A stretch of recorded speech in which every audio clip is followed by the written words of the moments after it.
tó fi náírà ṣòwò tó fi ń rà tó fi ń tà wọ́n tóbi ju what you have in South Africa, what you have in wọ́n tóbi jù lọ. But not literally pé àwọn èèyàn yẹn wà okay. Not literally pé wọ́n wà okay. But now báwọn èèyàn yẹn ṣe pọ̀ tí wọ́n fi owó yẹn ṣe kátàkárà ó yẹ kí ó ní ipa rere.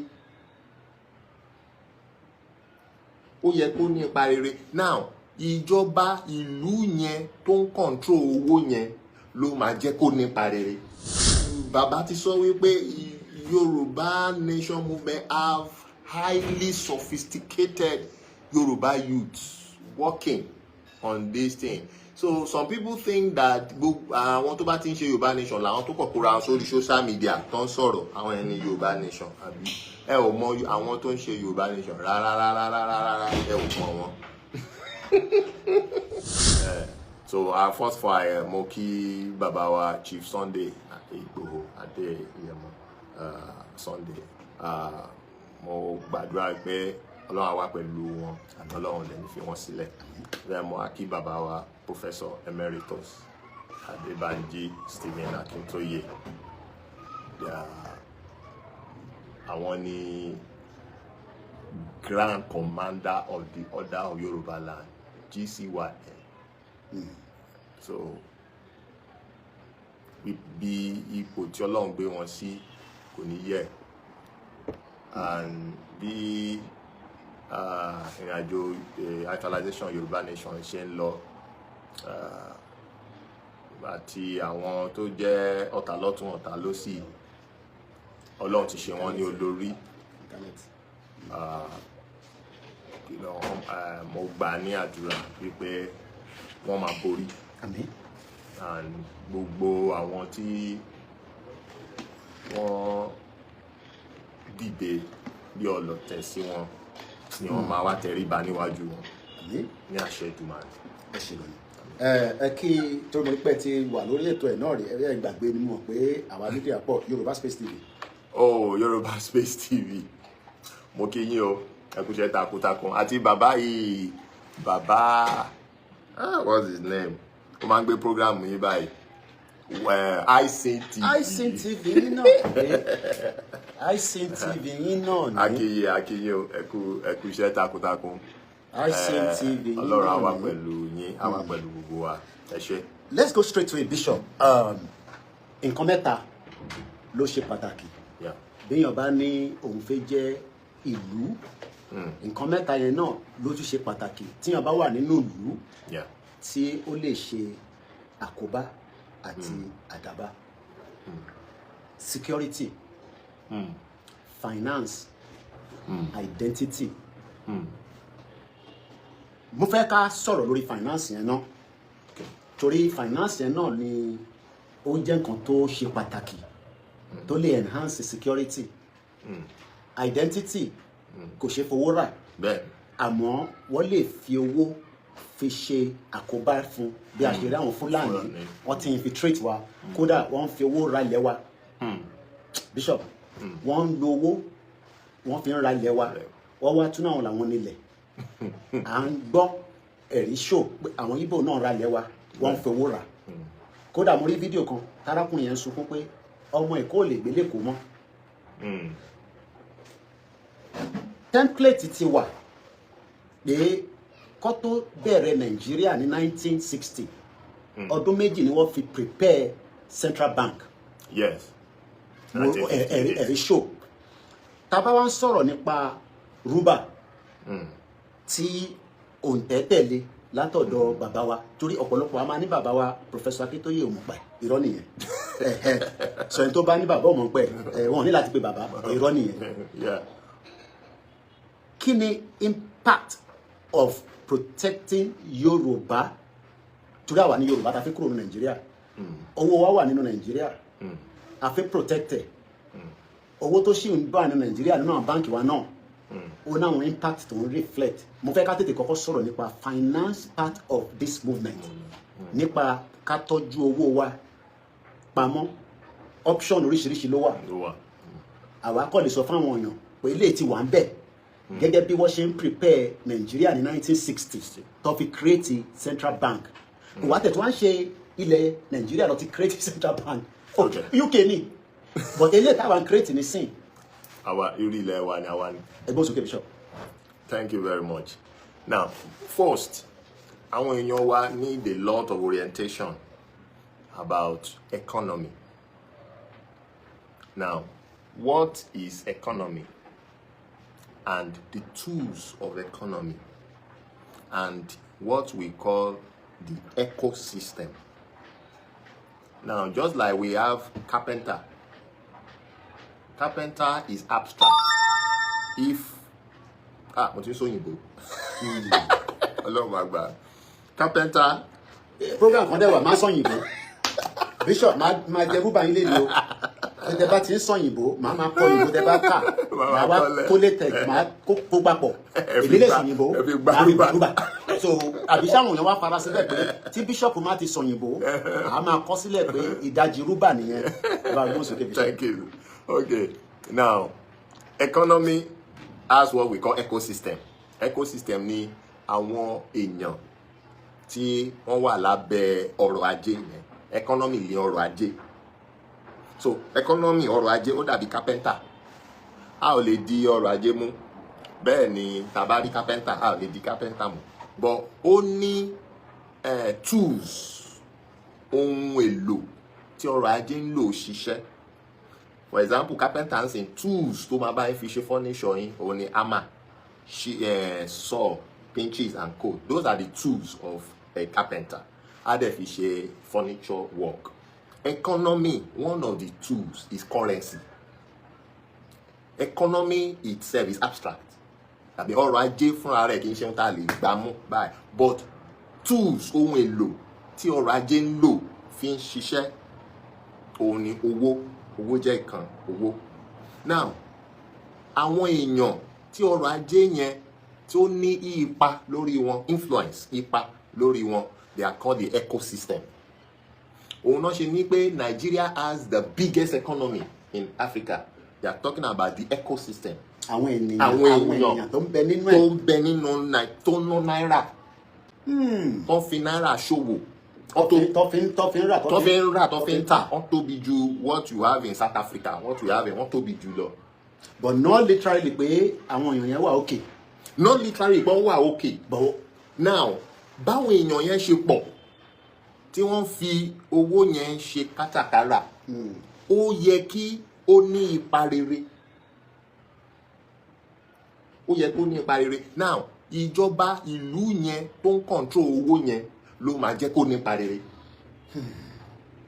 Because owó yẹn is a tool. Okay. Ohun èlò lówó yẹn. Now, ìjọba ìlú lè mú owó yẹn, which is a tool, láti sọ aráàlú dẹrú. Because they are using the tools. Wọ́n á máa kéré orí ẹ̀. Àwọn aráàlú á máa ṣerú fún ìjọba yẹn. Ìjọba ìlú tó bá dẹ̀ fẹ́ràn aráàlú ẹ̀, ó lè make sure pé tool yẹn jẹ́ oríire fún aráàlú tó ná owó yẹn, the ecosystem to benefit. Òun lẹ ṣe rí Britain, wọ́n prefer láti increase tax ju kán devalue pounds. Wọ́n ò ní devalue láéláé. Láyé, they want that pound to rule over Europe, to rule over Africa and other this thing. Òun lẹ ṣe rí tán fi tipátipá gẹ́ra wọn kúrò lábẹ́ European Union. In 2016. Because the pounds, the euro is dragging the pounds down almost to the same. Then it will useless pounds and become euro. Then one for pounds in gbogbo wọn kó máa ná euro. So Britain look at it and say no, I won't leave back. They have to go away. They are jealous of the ecosystem and they want to protect it.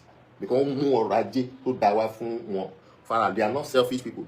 But the issue with Nigeria is that Nigeria uses naira, a tool, to subjugate its citizen to poverty. Àwọn akóèrè, how economy works is this. Ìlú ó ń ṣe kátàkárà ni. Ìlú èrè, ìlú bírè. Ìlú he gàrí lẹ̀ ń tà. Ìlú bí ẹ̀yin ta sẹ̀mó. Àpẹẹrẹ gàrí kan àti àpẹẹrẹ sẹ̀mó kan, one value. Now, a thing exchange like that, ó wá di ọjọ́ kan wọ́n gbé apẹ̀rẹ̀ gàrí 10 wá fún yín, ẹ̀yin ò ní apẹ̀rẹ̀ sẹ̀mó 10 tó láti dá padà fún wọn, ẹ ti ń jẹ wọ́n lówó. Ìlú yín ti ń jẹ ìlú onígàrí lówó because ẹ ò san equivalent pé. So the only thing tí ìlú yẹn máa ṣe is that one of the things tó máa ṣe is that nígbà tó ń fẹ́ jẹ gbèsè, wọ́n ti ń jẹ apẹ̀rẹ̀ 5 bẹ́ẹ̀, wọ́n lè wá sọ fún ìlú onígàrí wípé kì í ṣèjọba nìkan ló ń ṣe kátàkárà, àwọn aráàlú náà ń ṣe kátàkárà pẹ̀lú aráàlú yín, àwọn aráàlú wa náà ń ṣe kátàkárà. Ohun tá a máa ṣe nísìnyí wípé apẹ̀rẹ̀ sẹ̀mó ti wá nísìnyí ó ti wá di méjì apẹ̀rẹ̀ sẹ̀mó sí apẹ̀rẹ̀ gàrí lọ́dún yìí. So aráàlú wa tó bá ti fẹ́ wá ra gàrí lọ́dọ̀ yín, ẹ gba apẹ̀rẹ̀ sẹ̀mó 2 fún gàrí kan lọ́wọ́ ẹ̀. ètò ẹ̀kọ́ jẹ́lẹ́yọ kọ̀ọ̀kan tẹ́lẹ̀. èyí tó ẹ̀kọ́ jẹ́lẹ́yọ kọ̀ọ̀kan ó ti wá di 2, wọ́n ti di value. àwọn ò ní gàrí tó tó ìṣùn. No, àwọn ò ní sẹ̀mó. Àwa là ń ta sẹ̀mó. Àwa là ń ta sẹ̀mó, àwọn ló ń ta gàrí. àwọn ò ní sẹ̀mó tó pay off the gàrí. So 2 apẹ̀rẹ̀ sẹ̀mó now makes 1 gàrí. So táràlú bá tó fẹ́ exchange 1 to 1, wọ́n ní no 2 lẹ́ máa san. Ìlú yín sọ pé àti sin lọ 2 ni ẹ máa san fún gàrí kan. So aráàlú tó wá ń tàkárà, the excess tó ti gbà lọ́wọ́ aráàlú yẹn will now block the loan that the country is owing. Ẹ ti gẹ́gẹ́ aráàlú ló ṣe ẹrú sìn fún owó tí ìlú jẹ. So nígbà tó wá ti pé 5 yẹn tán ní ok a ti rí 5 tẹ́ jẹ wá lọ́wọ́ aráàlú yín o, should we reverse it back to 1-1? Ìlú burúkú á ní no, ẹ máa gbà lọ bẹ́ẹ̀, excess yẹn ẹ máa kó sí reserve fún wa nítorí ọjọ́ mi tàbá tó jẹ ẹkọ̀ kó sẹ̀mó yẹn lọ́dọ̀ wa tó wà lọ́dọ̀ yín. Now that is principle of international trade and reason why country devalues their currency. I use the apẹ̀rẹ̀ gàrí and sẹ̀mó as a currency. Now ìlú UK for example, trading with Nigeria, we have naira account here. Nigeria trading with UK, we have pounds account in UK, and that's what they call foreign reserve. Now kí ló dé tó jẹ́ pé Nigeria ojoojúmọ́ ni náírà yẹn lọ́lẹ̀ ló ń fìdí rẹmi? Don't let anybody deceive you. Ẹ má jẹ́ kẹ́ni kankan parọ́ tán yín wípé market forces ló ń determine, irọ́ ni o, is economic gimmicks. Ẹni tó láṣẹ láti devalue owó ẹ̀ òun ni central bank ìlú yẹn. Ó lè devalue ẹ̀, ó lè increase ẹ̀. Ó wà nínú constitution ni, ó wà nínú òfin constitution. The central bank shall have the right, they have the right of monetary policy. Àwọn ló lè determine to reduce it or increase it. So they are the one tó bá ti gbàṣẹ lẹ́nu president wọ́n ní reduce ẹ̀ àti ń jẹun báwo la ṣe máa ṣe ẹ̀ tún gbé wálẹ̀.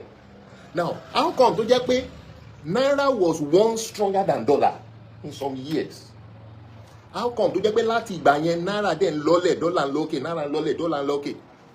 As at 2023, when we did research questionnaire on naira and CFA, the microeconomic report that ṣe a rí wípé microeconomic túmọ̀ sí ọjà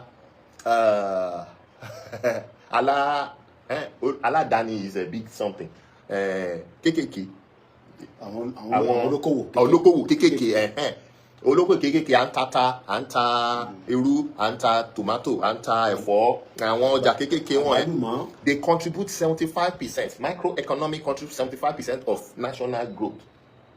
So kì í ṣe wípé ìjọba ìlú gan ló ń tà, ló ń rà, ló ń make owó rẹpẹtẹ. Àwọn ọjà kékèké tára ló ń tà ló ń jẹ́ kí ọrọ̀ ajé ńlá máa wọ̀lú. Because the people, the ecosystem is bigger than the government. Tó máa sọ wípé kí Tinubu jáde ń sìn kó àdírẹ́sì gbogbo ọmọ Nàìjíríà physically, ó máa dákú. It cannot control the heat tí gbogbo aráàlú jáde kò tẹ́ lè rí ibi tó máa pín sí. And these are the people making transactions daily in the name of Nigeria using naira outside with dollar, with bank and go. So excess orí ẹ̀ ó dẹ̀ ń wọlé fáwọn kólóhùn. Mo fi ìkan ṣe example when I was doing a seminar ní èdè kan. So mo sọ fún wọn about reason why you should move your money away from naira now, or you need to survive in Nigeria, you need to be earning in forex. You need to be earning in a forex or move your naira to a convertible currency. You can't survive earning naira in Nigeria. There's nothing the naira could buy, and the government deliberately do that.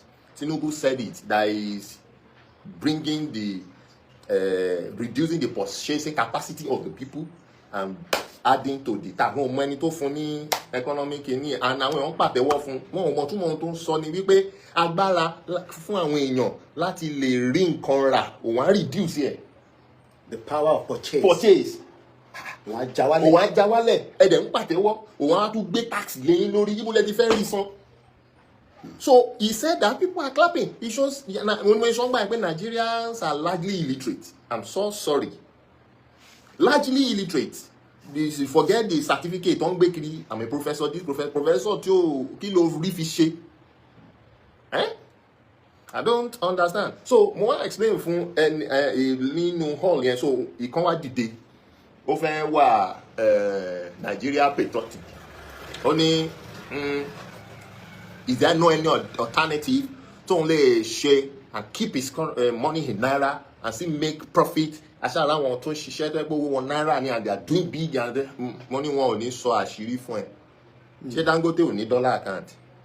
Ṣé naira nìkan ni owó naira owó tó fẹ́ ná ní naira ó ti ṣe sí náà owó tó fẹ́ lò nìyẹn. Mo fẹ́ kó tẹ pọ̀ mọ́ ní naira ó ní kò pé òun. Àwọn account ẹ̀ gangan is convertible currency ní ta tó mọ nǹkan ibi tọkàn ẹ balẹ̀ sí nìyẹn. Àwọn politician yín ìgbà election wọn máa kó dọ́là wọlé ìgbóná ti àwọn owó ibi tó ń jí lọ nìyẹn.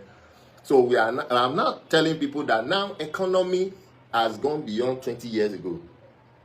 You can stay anywhere you are. Unless you're not on Japa, you can stay where you are now and decide which economy you want to be under. You can be here and be earning in pounds. You can be here and be earning in dollars and without leaving the shore of America. You'll be earning in dollars and you'll be there. You can even be earning in naira and be putting off through crypto blockchain. There is dollar and crypto, there is pounds and crypto, there is many other crypto. You have USDT, that's dollar. So you can decide now which economy, under which economy you want to be. It doesn't matter where you are. So the economy has changed from 20 years ago, where to earn dollar, you need to leave where you are and go to where they are spending dollar. No. Now, once of week, for example, two of you have a friend in US, and you are in Nigeria. Now, in the international market, they now call two of you for employment. Two of you, they now say, well, stay here. Now, two of you are going to dig well for us. And the value of the well is just one. That we are going to pay you according to the currency they spend in your country. And you agree. Now, when you finish digging your own well, they say, what are you spending in your country? You said naira. They give you 1 naira. Your friend from America now finish his own well. They say, okay, what are you spending in your country? You say $. They give him $1. And you did the same job. You did the same job. And the international market is faithful for giving you 1-1. That agreement is 1-1. Now, when you get to forex market, forex will be telling you, pay any talk by $1, only larry do wolo. So if you now ask me why, they will tell you, country ti what you want, Nigeria ti what you want. No, so we pay. You want láti ṣe like digging that well 1,600 times. Hey, because 1,600 naira is $1. So your country is the one who subdue your prosperity through the tools, and they get the excess. Bishop, to your counterpart. So how possible we still remain in Nigeria? We can be financially buoyant with our GDP compared to any other country. Tabashi insists, I want to insist, I want to accept Nigeria. But for those that still want to remain one Nigeria, what will be their finance within the next 10 years? When you talk about Nigerian GDP, that's why I'm laughing. He's only a fool that Nigeria can be deceiving with. He has a GDP. Nigeria is not producing anything. How will he have a GDP? Nigeria government cannot even produce the crude oil that they have. Crude oil, during the report came out before Buhari left, that the oil well has been mortgaged 20 years ahead. That means we pay àwọn ihò tó ti ń fa epo rọ̀bì yẹn wọ́n ti fi yáwó 20 years ahead. Epo tó ń gbọ́n bẹ̀ Nàìjíríà kọ́ ló ní. Òun lẹ̀rú ṣe ń bá àwọn kan fẹ́ pín náà, wọ́n jẹ gbèsè. Wọ́n ti jẹ gbèsè nígbà tí Dangote ní kán máa ta epo fóun. NNPC yarí wípé wọn ò lè supply ẹ̀ ní iye epo tó crude oil tó béèrè fún yẹn, nítorí crude oil táwọn ń gbọ́n yẹn wọ́n fi ń san gbèsè ní iye díẹ̀ náà lè fún bẹ́ẹ̀. Wọn ò ní enough crude oil dẹ̀ wà. Wọ́n ti fi yáwó for many years ahead, wọ́n ti gba owó ẹ̀, wọ́n ti ná. Such a spendthrift people in government. So ìyẹn ni wọ́n sọ̀rọ̀ GDP ìlú tí ò ta kankan, omi lásán ní Nàìjíríà ò ta. So how are they surviving? Òun ni iṣẹ́ tí kìíní tán gbé Cardoso sí náà káṣírí wọn lè máa tó. Òun ni ó ṣe dàbí pé náírà stable for a while. Kò stable o, on their money. Cardoso was able to rescue by calling wọ́n wá sọ central bank di commercial bank wípé if you are investors ẹ wá kó dọ́là yín wá na central bank àbá yín dìmú after 6 months wọ́n fún yín ní returns lórí ẹ̀. So owó forex tó ń ní yẹn náà pé aláta kó wá kó fún wọn, so òun náà fi ń fún wọn ní interest lórí ẹ̀. Now that is not the job of a CBN, an apex bank. That's the job of commercial banks. All right. The commercial banks are not given and to see wípé wọ́n fi iwájú gbowó wọlé wọ́n fẹ̀yìn jì. It will amount the same thing. Wọ́n fi iwájú gbowó wọlé pé à ń ṣiṣẹ́ wa ti gbowó wọ́n fẹ̀yìn jì.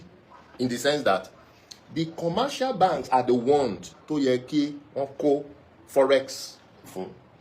Come and operate. Yes. Now, if I want to buy anything in US, I can straightforward go to my bank and give them naira equivalent in naira, pay American bank.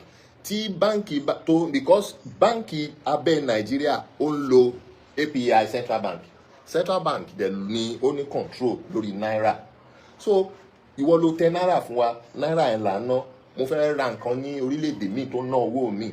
Ok, equivalent owó yín sí owó yẹn náírà tẹ fún wa rè mo ti fún yín, ẹ bá mi san owó fún orílẹ̀-èdè Nàìjíríà ò ní reserve láti san. Ṣé di táwọn èèyàn ṣe máa ń struggle láti ra. Nàìjíríà ò ní reserve àti san, so àṣírí yẹn wá tú wọ́n wá sọ pé àwọn blọ́ọ̀kì gbogbo commercial bank. Wọ́n wá gbé wọn náà ṣe fẹ̀yìn gbà jáde, wọ́n wá pe àwọn bureau de change kan àwọn ọ̀rẹ́ tí wọ́n pé ẹ wá kàkàkà fún commercial bank a máa kó dọ́là pounds yẹn fún yín, percentage tiwa rè ń bẹ̀, percentage tiwa ẹ ṣáà máa lọ tà níwájú báǹkì báyìí ní Nàìjíríà làwọn àbókí ti máa kó dọ́là dání. Ẹ máa wọnú báǹkì ẹ lè rí dọ́là, iwájú báǹkì ni àwọn àbókí that are not registered, that are not àwọn ló máa ta forex fún wọn wá ta ní more expensive price. But this process of àǹrawó lọ́wọ́ àbókí kò ń ṣe lè ní. Corruption yìí ti wà tipẹ́ wọn ò lè dẹ́kun ẹ̀ ní. Ṣé intọ́nọ́mà tẹ́lẹ̀ náà ni pé ká lọ ra dọ́là lọ́wọ́ àbókí pàfẹ́lú Amẹ́ríkà àfẹ́lú London? No, it's supposed not to be so. Torí lọ́dọ̀ tiwa náà wà á wọ post office. Or bank. Government officially. Or kó lọ sí proper bureau de change registered by government. Registered by government. But lọ́dọ̀ tí a kò máa wọnú wọn àwọn olóró. Ihò òhòrò ni. Kódà bá tún mú dọ́là débẹ̀ ó lè tún gbé mi lé lọ́wọ́. Nígbà tó bá dé Amẹ́ríkà tó bá máa ní fake. Bá máa sọ pé gbogbo tí ń gbélé bọ̀. Bishop. So what they now do is you will now buy from them, now enter bank and now pay.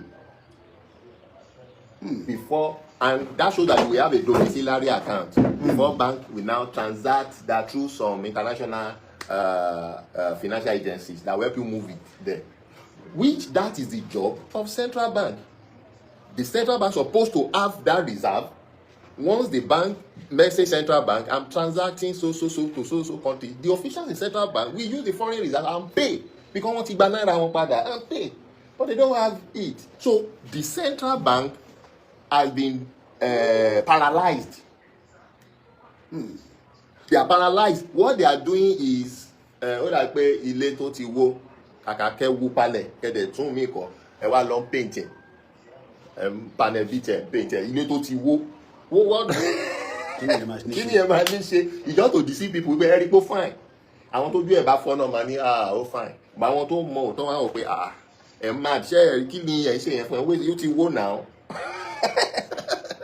Let's come to one of the most questionable question.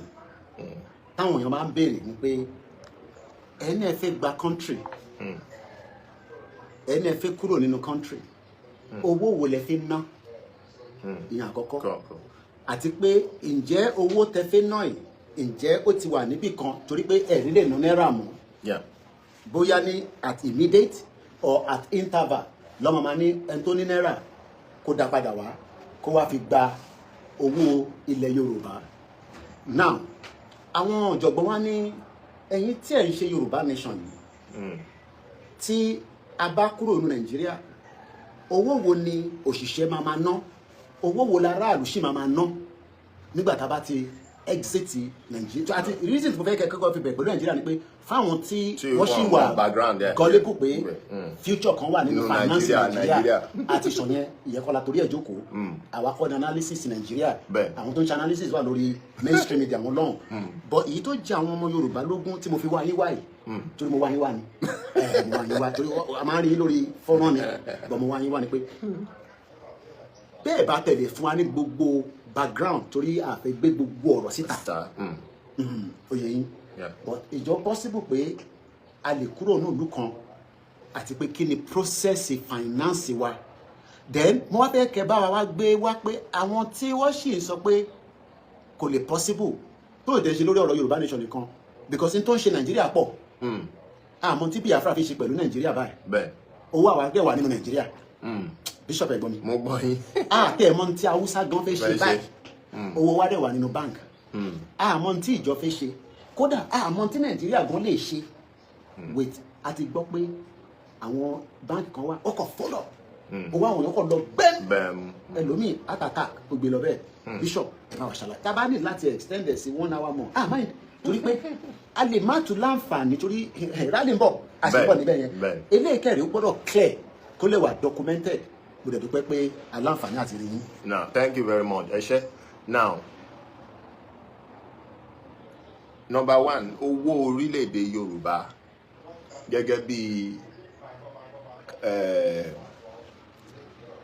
bí bàbá wa Professor Emeritus Adebanji Akintoye ṣe fọ́ǹtẹ̀ lù and was instructed by him òun ni Ruba and Dua gẹ́gẹ́ bá ṣe ní náírà and kobo pounds and pence dollars and cents tiwa is Ruba and Dua wọ́n yọ Ruba yẹn láti èdè Yorùbá then wọ́n yọ Dua the coin out of Odùduwà.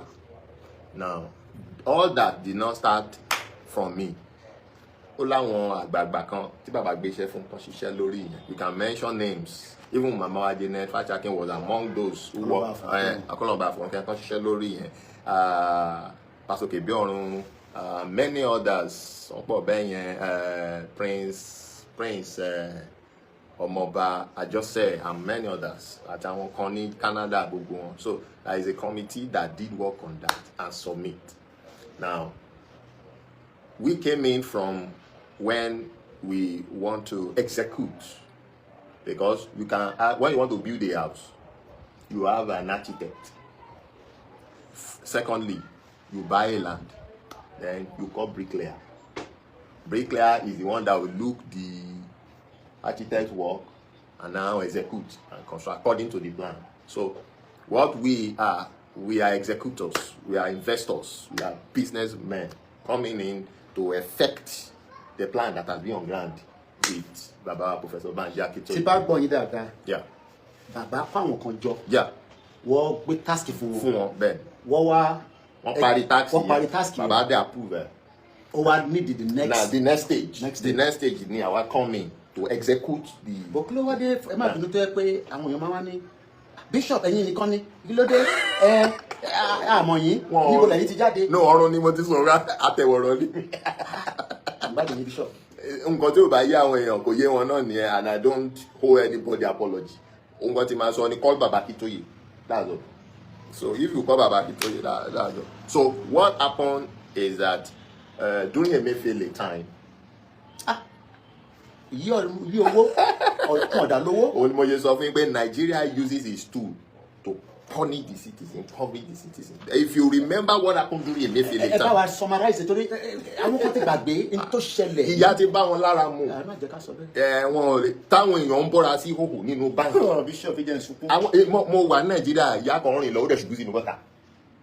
Àwọn èèyàn ṣe ó ti ronú gbàgbé ó ti ronú. Àwọn èèyàn ń fi owó ra owó. àwọn àgbàlagbà kan wà nínú ilé, they have money in Nigerian banks, wọ́n ní gàrí ni wọ́n mu, gàrí yẹn gan wọ́n pe àwọn ọmọ ọ̀dọ́ wọn kó lọ bá wọn gbà. Àwọn àgbà míì they can't take it, wọ́n kú sórí bed. In a country àti àjíté ìgbà fẹ́ pín o. Nàìjíríà kò dá, wọ́n fẹ́ ṣe election lásán, Nàìjíríà kò dára bó ṣe òun faraàlú ni.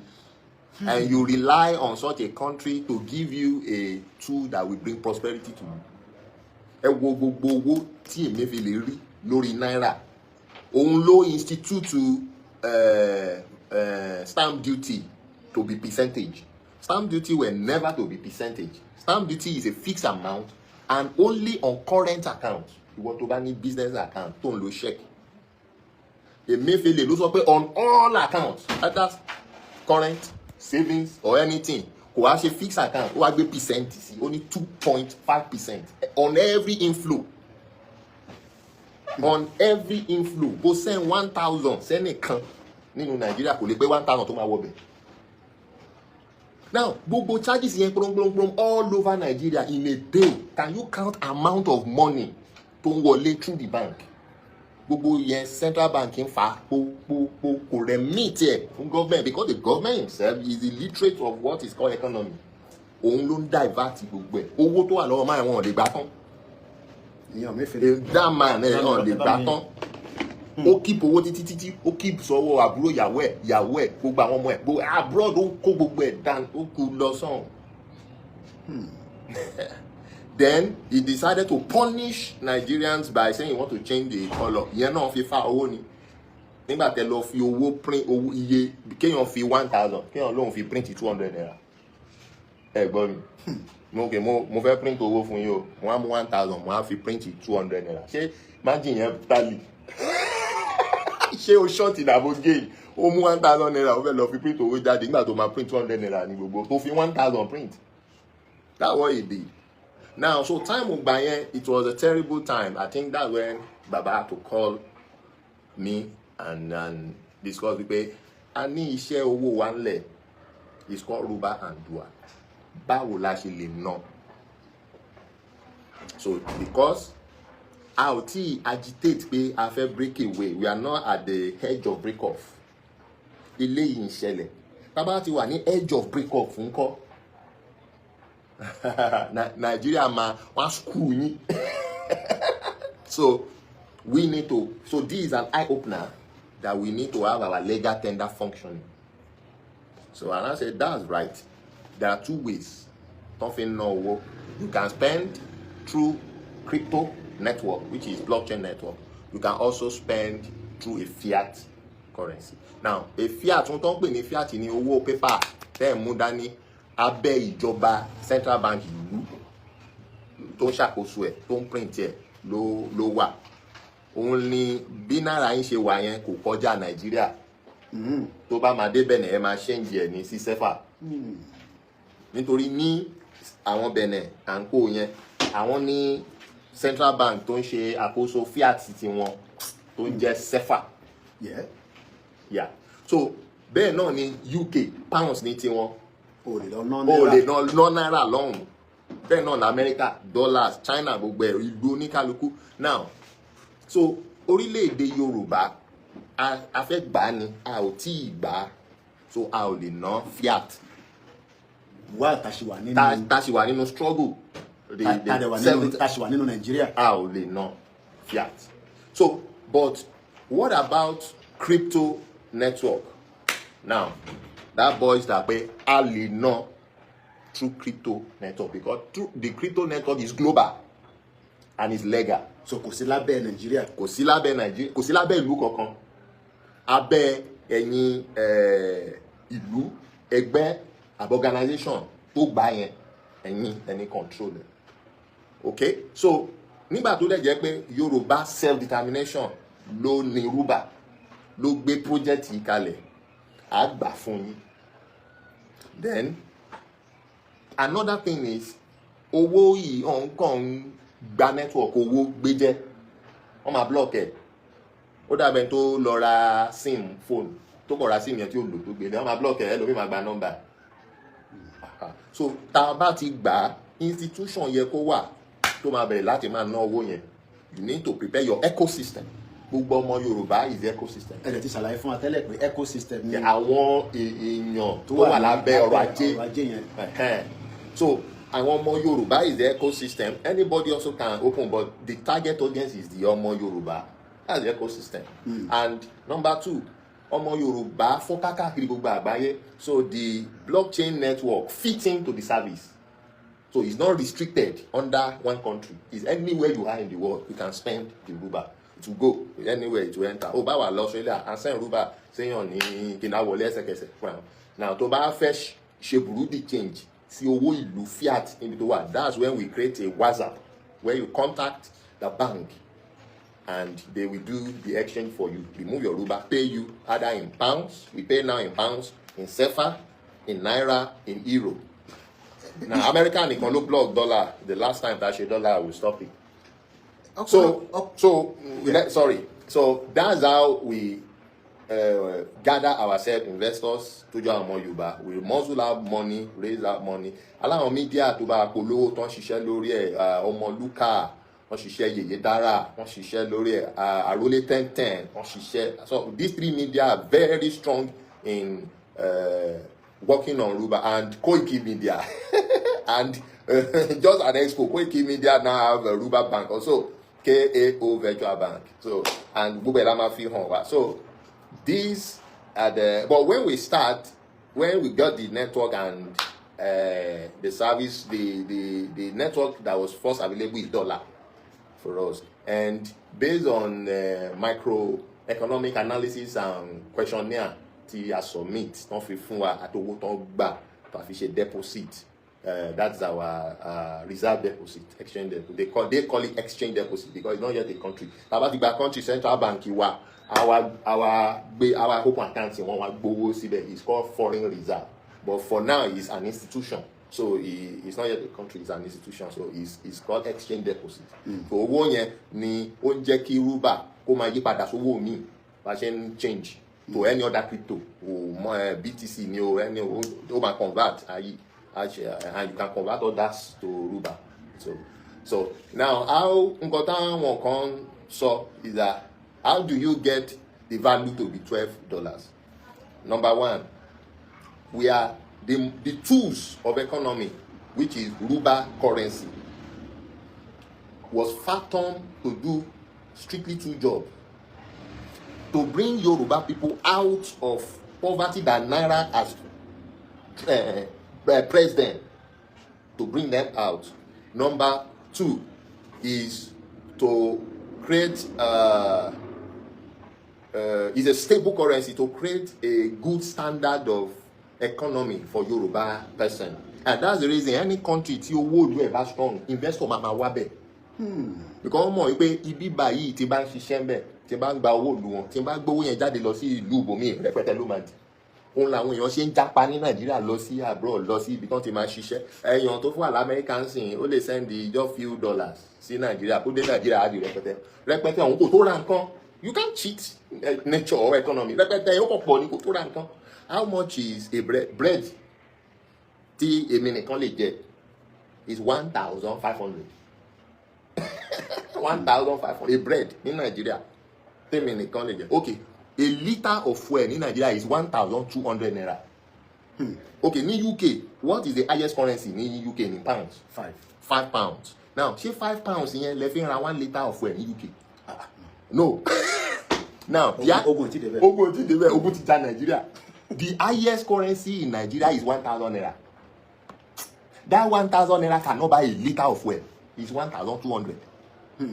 So you can know how Naira has been used to press the prosperity of the people because they are under that ecosystem. Because they are under that ecosystem. So you cannot survive any Naira. Obama ṣiṣẹ́ bí kíní Obama jẹjẹ rírí ni. Àwọn tó ń kó èrè yín, àwọn ló wà lókè nídìí ìjọba.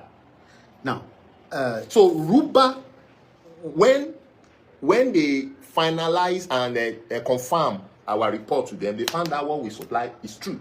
And at that time, 3 years ago, the lowest Naira could buy is 50 Naira. Me buy 3 years ago.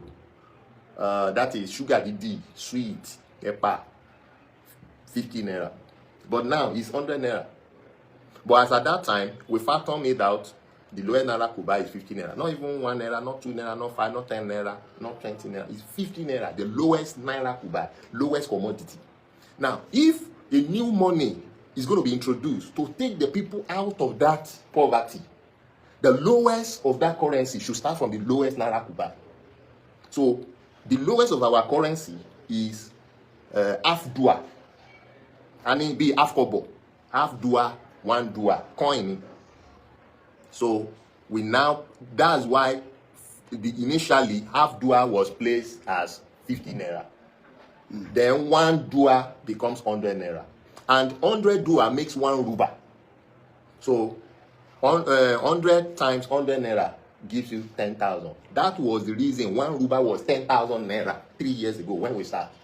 It was approved for us, and they asked for amount of deposit that we measure that. So we raise money and deposit, we start the business. But Emma, 3 years ago to now, that time a dollar is 750 naira or 700. Now a dollar is 1,600. A ruba now is 23,000 naira. How are we going to know that is more than 100% devaluation within 3 years? Nigeria devalues the prosperity of the people. Take it down more than 100%. How are we going to know that happened if we have not taken steps to measure the trend of the economy by what creating our own ecosystem? We wouldn't have known. Àwọn kan máa pariwo ní nǹkan wọn, nǹkan ṣe kíní kan, nǹkan ò ṣe ní wọn. Àwọn ìjọba yín ló ń tẹ̀ yín rì pẹ̀lú náírà tẹ̀ ń ná. So ẹ ò lè bẹ́gbẹ́ pé pẹ̀lú ará àta. You need to find a means of earning outside. Common sefa and be. Sefa ní ìlú Benin bí 10,000 naira is 320 or something sefa. So tó bá rò pé olówó ní ẹ̀sìn ó gbé 1 million naira ń bọ̀.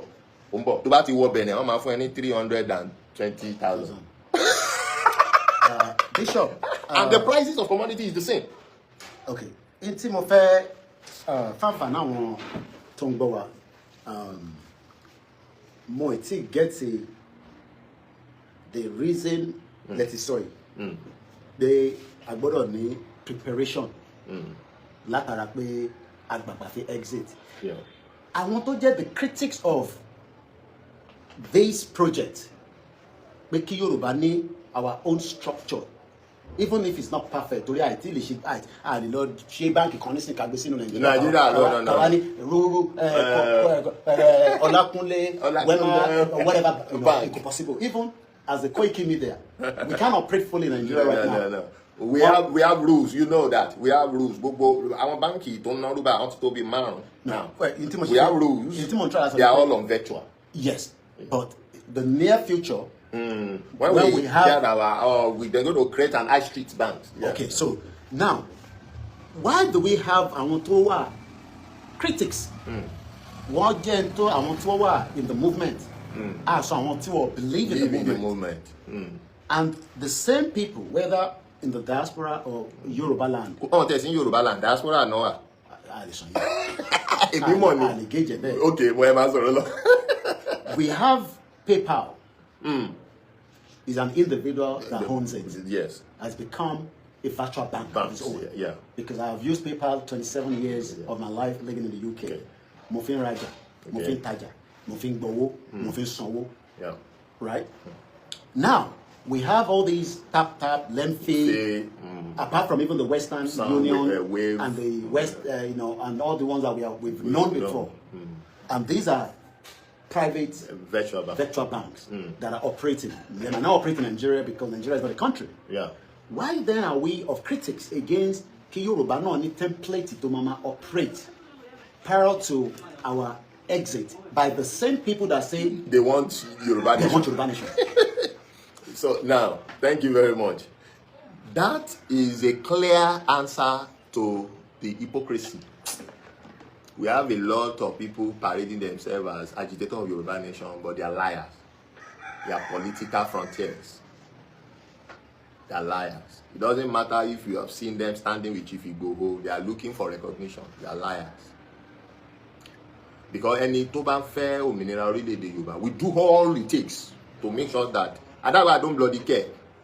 ariwo sì máa pọ̀ nítorí àwọn nǹkan míì sì máa jáde àwọn nǹkan míì tí bàbá ti approve ó yá ẹ wá àwọn ẹ lọ ṣe ó sì máa jáde ariwo sì máa pọ̀ eré ni àwọn I don't bloody care nǹkan tó máa dá ó láti ní critics nǹkan téèyàn bá ṣe tí ò bá dá kò ní critics nìkan wá wò pé èmi ò ráyè tìyẹn kò dá nìyẹn but tó bá máa ní critics wọ́n ti rí pé that thing is vital èèyàn wo ló máa jáde àtìgbà 3 years ago tá ti bẹ̀rẹ̀ Ruba banks èèyàn mélòó ló máa jáde síta kó jáde síta or whatever kó ní pé òun fowó òun sí Ruba o òun ò rí gbà jáde o àbọ̀ òun send ẹ̀ síbi kan kò lọ wọn fún òun àbí no people that àwọn kan dìde wọ́n join àwọn ẹgbẹ́ kan blast wa nígbà tí máa understand within a year or 6 months after lára àwọn tó blast wa ló tún padà wá ń ra Ruba lọ wa ó wá ń yà mí lẹ́nu. ṣé wọ́n mọ̀ kankan bishop. mi bẹ ṣe ẹ ti cancel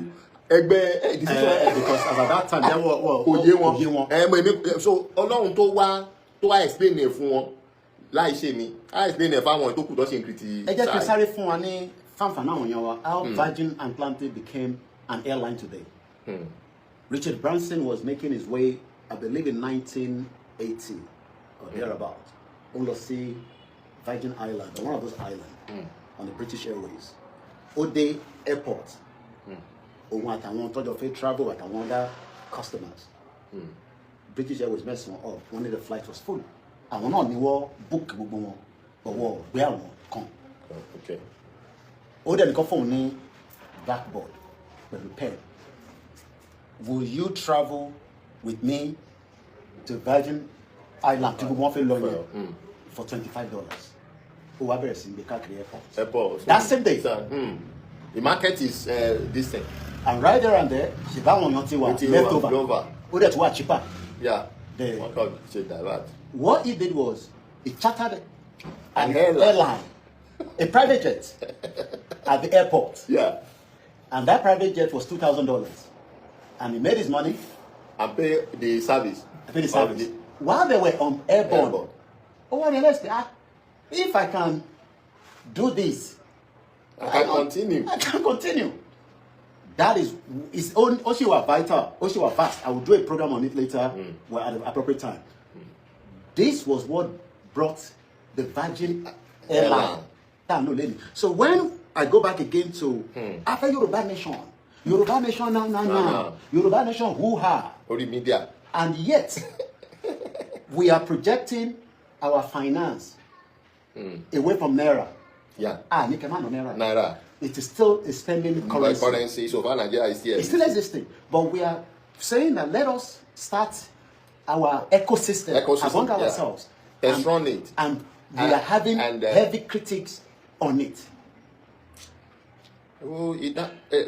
See, what you just say now concerning Virgin Airline, very fantastic because iṣẹ́ àwọn ẹgbẹ́ kan nìyẹn kán tiẹ̀ pera wọn lẹ́gbẹ́ Yorùbá Nation kán dẹ̀ dá owó jọ kán dẹ̀ jẹ́ ti bóyá wọn máa Burkina Faso ẹ mọ̀ pé Burkina Faso ti ń ṣe aeroplane Burkina Faso Traoré wọ́n ti ń produce aeroplane lọ nínú ọ̀dọ̀ wọn bẹ́ẹ̀ bóyá àwọn ẹgbẹ́ kan máa lọ ra ẹyọ kan ni o bóyá wọn máa rent ẹ̀ ni o wọ́n ti ẹ̀ bá wa paint ẹ̀ ní Yorùbá Nation Airline wọ́n dẹ̀ máa market àwọn tó máa lò wọ́n para starter for Yorùbá Nation and start látọ̀dọ̀ tiwọn. These people cannot see. They can't see. They are just interested in seeing a media. Want to call Yoruba Nation as entertainment media, just to see a media and come and be talking there. Oh no, we do it. Oh, we do it. I want to buy shishi. That's how you know unserious people. And so Baba Akintoye is not looking for unserious people. Baba Akintoye will commit job and responsibility to people that are seen serious and are still keep running. So it doesn't matter when you're back share con you saying ìgbà wo nìyẹn kíní kan 419 ni wọ́n kíní kan. The issue is, as he mentioned Professor Banji Akintoye, the answer is yes. Call Baba Akintoye. If Baba Akintoye say no, I don't know him, fine. If Baba Akintoye say yes, why do you want to die? You can go and hug transformer. We now say that based on my program this morning. Is Yoruba belong to just your family or only you? Yoruba belong to all of us. So does that mean that we have many traitors or many people that doesn't believe in the Yoruba, project. yes, that are parading themselves as Yoruba nation architecture. And you can decode that by what they are diverting to left and right. Now, let's come to the security, which is number 2. Well, I really want to classify now because I know it will be vast. It's vast, and there will be questions. And to let me just round it up by showing our people, at the Ruba banks, we've advanced beyond 3 years ago. Now we have more banks running, transacting Ruba, and we are all using one API. They send the Ruba yín láti ibi tẹ́ báńkì tí yín sí another Ruba bank. A wọlé bẹ́ ṣe ń send the naira yín láti báńkì kan sí another one. Ma wọlé. So a ní Ruba bank mẹ́ta. A ní Ruba bank márùn-ún. Sorry, Ruba bank márùn-ún. Ma dárúkọ wọn ẹ máa rí bí a ní ABC Virtual Bank. Bí kíní wọ́n ṣe rí ní kíní wọn ní ABC Virtual Bank. So tẹ́ bá lọ sí site wọn www.abcvirtual.org. ẹ máa rí phone customer care wọ́n bẹ̀ pé wọ́n ẹ bá wọn sọ. Then gbogbo báńkì wa márààrún ló ní portal FSSC. FSSC dàbí BVN Nigeria Naira Banks. So and certificate ni banks wa issue on FSSC. That's the only verification for now. Tí a bá fi ní àwọn àjọ tó máa dìde fún NIN àbí passport. But for now, kò sí any identity kankan. So the only identity that she need is the FSSC from our Ruba bank, and it is verifiable on the Ruba banks. Not only that you register any of the Ruba bank, about the FSSC protected. Ete code and the fair money the FSSC number. O ma be profile eri ojú ẹ, eri orúkọ ẹ, eri date of birth, eri ìlú tó ti wà nílẹ̀ Yorùbá. Ẹ mọ̀ pé ọmọ Yorùbá nation. All right. So it's verifiable. You can verify. So tẹ́ bá ti register Ruba account yín, ẹ gbé ìgbésẹ̀ láti get FSSC yín, wọ́n bá yín ṣe wọ́n send certificate yín sí. That's all. So number 2, a ní RBE Virtual Bank tó jẹ́ ti tiwa bẹ́ẹ̀ ni bó ṣe RBE bó ṣe ní so ẹ máa rí www.rbevirtual.com. So that's so a lot of people know our own customer care. Àwọn èèyàn wà tó ń ṣiṣẹ́ lórí computer. When they give you customer care, don't be calling. Kò bá jẹ́ Nigeria phone number lórí. Most people are not in Nigeria. It's WhatsApp. Chat them. They will respond to you. Aláwọn tó ń ṣiṣẹ́ 24/7. On the system, they will be seeing your transaction. They will respond to you immediately. To bank pay, you are disturbing the API communication synchro this thing. You are distorting what they are doing. If I look at conversation that customer care is having with you, and I think I need to intervene, I will call directly wherever I am by myself. And I've been doing that. I will educate you more by talking with you. So, but don't call, you chat, they will respond to you. So, my number is +234 90 500. So that's all. If you want to hear again playback, you hear. So you can chat us there. So eleketa ani KAO Virtual Bank. Bikini on Sherini, KAO Virtual Bank. You have www.kaovirtual.com. So if you want, you can call Koiki. Koiki can link you to the direct or whatever you want on KAO, the customer care. If you don't know the customer care is on the site. But if you still are not satisfied, you can call Koiki, will direct you straight. So Atuni Elekerin, Omniscient Global Bank. Bikini on Sherry, Omniscient Global Bank. Omniscient Global Bank. You see the phone number on it. There is a UK number. You see there. You can call them. Then Elekarun, Ani Oluokun Virtual Bank. Be start on Sherry, Oluokun Virtual Bank. So you have www.oluokun.com. So their customer care is there. There's a Gambian number. You can chat with them. They will respond to you. So these are the 5 Ruba banks. You can open Ruba in any of them. You can transact Ruba from one to another, any one order and send and go. Then our API system accepts crypto and can convert the crypto to Ruba. Then if you want to convert your Ruba to fiat currency, Ilutebawa, Sefa, Naira, pounds, and you call the customer care, they will help you with the exchange account to do the change. Within 5 minutes or 10 minutes, on my buying share. But effect by that, they never first son wole sino Ruba account. So that's how it operates, and it's safe against the valuation of Naira. It helps test run our ecosystem, and it's also help in easy transfer from diaspora or to diaspora or from diaspora home, because àwọn ìgbésẹ̀ kan wà tí Western world ti plan láti hold on àwọn financial assets àwọn èèyàn wa in diaspora, so you won't be able to move out your money. Tábà gbé orílẹ̀-èdè wa lénìí wọ́n máa gbẹ́sẹ̀ lé owó àwọn èèyàn, especially in US. I was directly, the expo got to me by my friend who is in Reserve Bank of America in New York. Yes, tó ń ṣiṣẹ́ ń bẹ̀. He told me because tí a bá gbọ́ orílẹ̀ African country tó bá break lénìí or Nigeria break lénìí, àwọn èèyàn máa fẹ́ move wálé, wọ́n fẹ́ kó gbogbo wọn. Tán bá gbé ìgbésẹ̀ yẹn, economy tí wọ́n máa fall because pool owó tó máa gbé jáde ẹ̀ máa bọ̀. Tó ń ṣèyàn kan. So wọ́n ti plan yẹn lẹ̀ pé tó bá ti ṣẹlẹ̀ the next stop ní káwọn hook up àwọn èèyàn wọn tó wà bí finance wọn gbà ẹ̀ lè lọ anywhere. Ẹ bá fẹ́ máa lọ ẹ máa lọ owó yín máa wà bí. So once you have your money already in Ruba, it's easy for you to now convert. Tó bá tẹ̀jẹ́ bẹ́ẹ̀ ló fẹ́ máa bọ̀, it's easy for you to get your Ruba to Sefa and you stay here till tó bá jẹ́ pé ilé wa true ó fẹ́ máa bọ̀ lé or wherever. So all these things tó bá jẹ́ pa serious afẹ́ gbàdúrà tó tọ́, you will see ahead. But a lot of people, they are liars. They are not sincere Yoruba Nation agitation and all that. Let's go to the next one. Mufeke broadcasting even though we've done an hour already. ADESHINA Mufeka cover. Mufeka join us together. Yeah. The importance of either we remain in Nigeria and we die in Nigeria. Sherry, we don't want to die, but we are going to die if we remain in Nigeria. Either one way or the other. Security in the economy is zero. Is zero. Security within the military is zero. Security within the ecosystem of our Nigeria people. marketing is zero. Because gbogbo oko wọn náà ti bàjẹ́. So when we are saying Afigba country, Afidaduro Gegebi Orile-ede, Afi become our own independent Yoruba country. To the bounds of the nation, no man were confused. Yeah. Afidaduro Gegebi country. But àwọn kan ní náà, ẹ jẹ́ ká ṣì remain in one Nigeria. Kódà àwọn kan tẹ̀ ní bí a kí Tinubu bá parí iṣẹ́ tiẹ̀, kàwá ṣe think about security. Ta ló máa wà lórí ìtẹ́ nígbà yẹn? What is the importance of Yoruba people that want to opt out within the security in that country? Àtàwọn tó ṣì wà against it. Àwa parí ẹ̀ pẹ̀lú identity wa. Ṣẹ́rí tí Yorùbá ò bá gbé ìgbésẹ̀ náà, tẹ́ bá tún ní ọmọ wa ní ẹ̀jẹ̀ ó ṣe,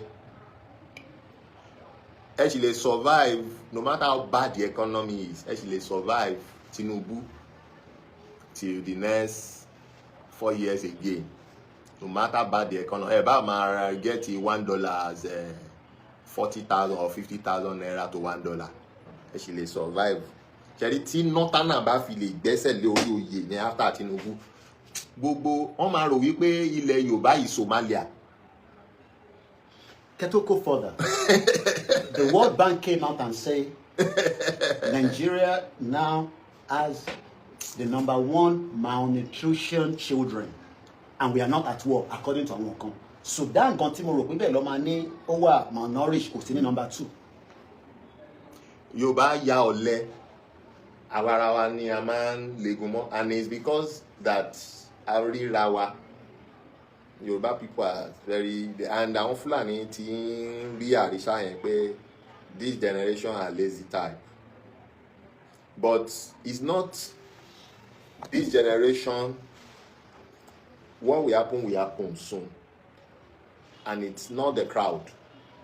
Ọlọ́run ò kì í gba ìlú pẹ̀lú èrò. Ẹ wo ìgbà tí ó fẹ́ gba ilẹ̀ Judea, which is now Israel, lọ́wọ́ àwọn Philistine nígbà yẹn, they are the same Palestine. Ó pe ẹnìkan tá à ń pè ní Gideon. They were battered, they were quiet the same way we are quiet. We are looking at degradation of things the same way we look at degradation of things. Ọlọ́run pè wípé dìde nínú ilé bàbá ẹ̀, akin ọkùnrin. Ó ní òun akin. Àjọ̀nú yìí tó bá mọ ibi tó ń rẹ̀ sí gbàgbọ́ mi lọ. Ó ní òun ṣe akin, Mr. Man, don't tease me. Ó ní akin ọkùnrin ni ẹ́, because àwa ń wojú, Ọlọ́run ló ń wọkàn. ó ní akin ọkùnrin ní ìwọ ló lè gba ìlú yìí. So ó ní dìde, ó fún ní instruction ohun tó máa ṣe, then ó kọ́kọ́ rí pé kó lọ ṣe. Nígbà tó ti lọ ṣe, ó ti obey instruction ẹ̀ ni. Ó wá ní now lọ ṣa àwọn akin bíi títí ẹ̀. Ká lọ confirm ní this time ẹ̀ máa win ni wọn. See that things work. Ibi kan wà ní Ecclesiastes, ó ní the race is not for the swift, nor food for the hungry. Kì í ṣe bébí ṣe ń pààyàn sí ni wọ́n ṣe ń bóúnjẹ fún yàn. Àbí bébí ṣe ń pààyàn sí lẹ́ni ẹ̀ máa wá rí iṣẹ́ tó máa fi róúnjẹ jẹ. Nor victory, nor ó sọ̀rọ̀ ẹ̀ àbí ìṣẹ́gun fún ẹni tó mogun jà. No. Nítorí ó lágbára ó lè jagun yẹn, mí ni pé ó máa wá ṣẹ́gun tó bá lọ sójú ogun. Ó ní but time and chance happen to them all. Ìgbà àti àkókò, time and chance ló pé opportunity, time and chance, opportunity happen to them. Òun ló máa ń ṣẹlẹ̀ sí wọn. The time we are now is our time. We don't have to delay. We don't have to postpone it. Postponing it may take us to a period that will be difficult for us because of our status. The time that we have now is the best opportunity for us. It's like somebody using one stone to kill 100 of birds. Because and at another time, one stone can only kill one bird. The remaining 99 will stay and be looking for Talosokwe.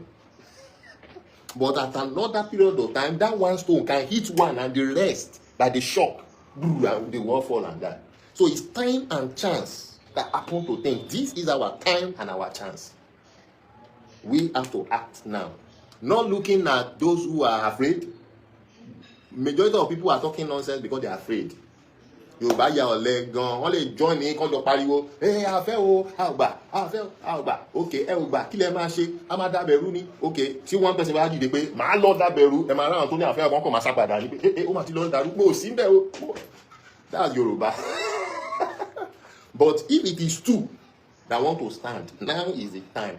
Àwọn tí ẹ ò gbọ́ rí wọ́n ṣe Yorùbá nation, we stand and affirm this thing for us.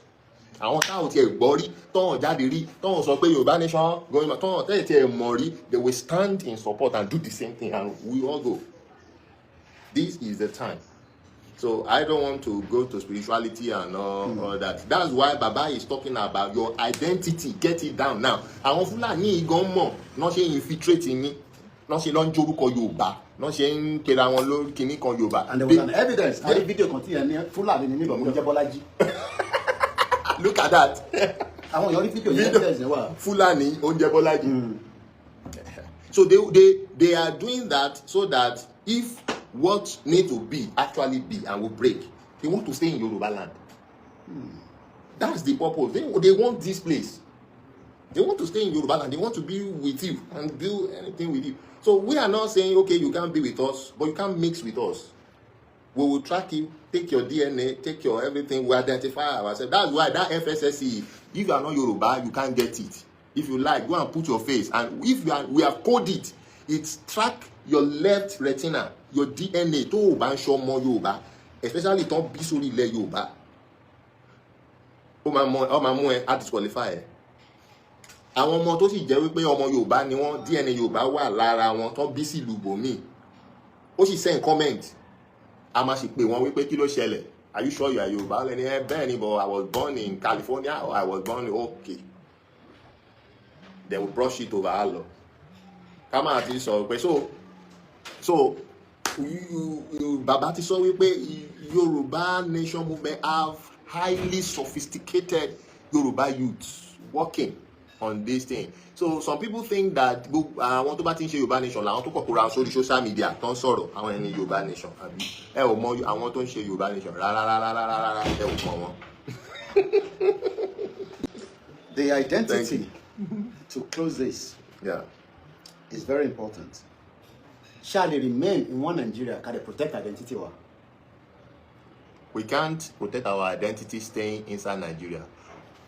And our identity as a Yoruba indigenous person is unique.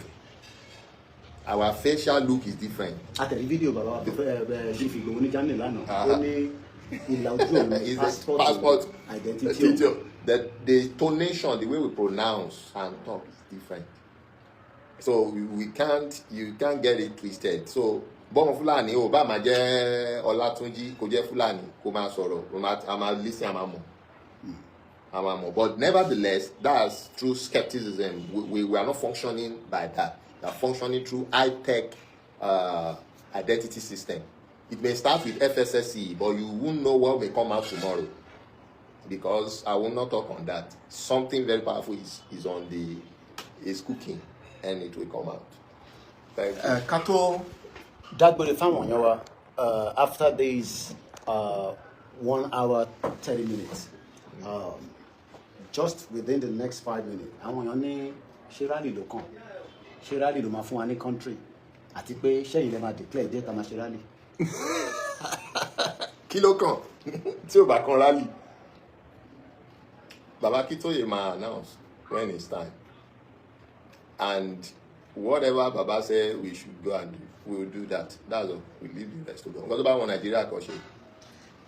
Ẹ bá kí gbogbo àwọn ìka dágbére fún wọn pé. Mo kí gbogbo wa ọmọ Yorùbá ní ilé lóko ní diaspora ní Nigeria.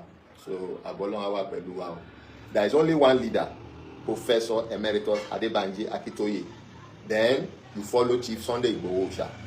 Any other person that doesn't listen, not because you see them taking picture or anything with them, that doesn't listen to the order of Professor Banji Akintoye and Chief Igboho, stay back, stay off.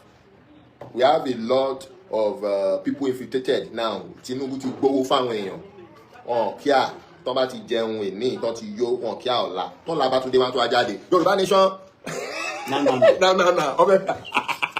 No. Òun àti èmi àti Bishop Adeshina náà ni a ti jọ ń fi ohùn sí ọ̀nà mẹ́ta. A jẹ́ kí the finance aspect yẹn kó gùn tó ló ṣe pàtàkì. Security identity ó ṣe pàtàkì. This is different from Koiki calling into the show. Sure. You're right. Inside the show. This is not an AI video. No, because the technology is there. Okay, it's called what do you need that election àwọn kan America church in low. Tele omniscient or something. Where they bring that person right in there, but he's not there. He's somewhere else. Why they ma wo ba oyinbo nǹkan tá ń sọ nìyẹn. Nigeria ṣì wà ní the paper filling. Tá ń sọ̀rọ̀ tó akí gbogbo yẹn wá lẹ́ẹ̀kan sí it's been a fantastic broadcast, and I hope you have learned a lot. And to Bashiwa in doubt, this is not the time. Pekawa in doubt. More information will be brought out from all the media at the appropriate time. The time is unique, but right now we can't go further than this. Adupela Ogubo Omo Yoruba Kakiri. It is quite lovely weather right down there in Africa. We pray that millions of you will return back home at the appropriate time so that Kibuwajo beauty Ile Yoruba. Ole man no Yoruba nation come tackle the financial part of Yoruba nation. Ole no Yoruba nation come tackle security tí wọ́n prepare tí o fẹ́ mọ̀ tó dẹ̀ ní láti mọ̀ torí gbogbo wa kọ́ la máa wà ńbẹ̀ ní òsínú security. Ole no Yoruba nation come tackle identity wa. These three things forms Yoruba nation, and if anybody that is part of the Yoruba nation movement is against it, you must well walk away about the country where you come back. I want to be one is that Ruba banks any benefit to Yoruba nation? Okay, yes. Yes, more of money, yes, because there is remittance or whatever you can call that support the YSDM pops to move the country forward, the Yoruba nation forward. So, thank you so much. We will be back again. One thing is, our job and our role when the rally is called is what you should think about, not what you want to do against it. What you can do to add value. Koiki Media bringing the world closer to your doorstep. And on that note, maybe with somebody else or maybe with myself alone. But for now, we have to go because we are still on the move. Koiki Media bringing the world closer to your doorsteps.